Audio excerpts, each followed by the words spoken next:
Okay mga kasignal, nandito tayo ngayon mga kasignal, mag-aayos tayo ng starter ng Conquest, no? Toyota Hilux.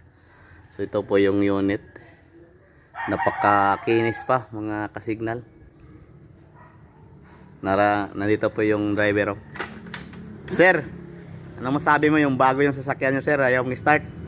Ayaw starter. Okay. So tingnan natin ito mga kasignal kung ano ba nasira. Kasi pag direct ka natin ayaw pa rin mag-start So tingnan natin yung carbon brush muna. Kung okay yung carbon brush, dito tayo. Kasi yung linyada dito sa loob. Ito sa kon. Ito po yung starter relay dito.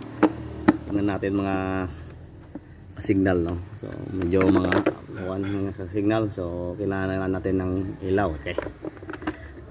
So ito mga kasignal, direct to the point tayo. Nandito man lang yung manual dito yung kanyang mga direction. So dito yung ibang kulay. Ito po yung violet, no. Yan po sa starter, sa dimmer po, dimmer, headlight,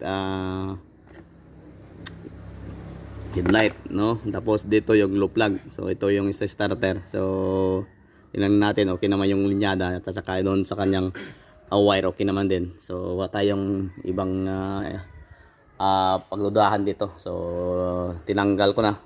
Winaskag-waskag ko na yung ilalim ng sasakyan nito at saka tiningnan ko itong starter, no.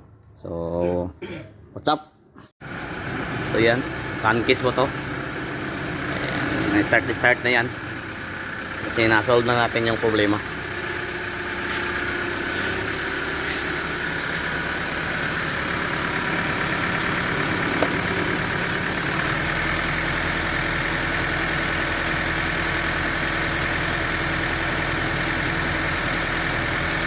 Shout out sa driver.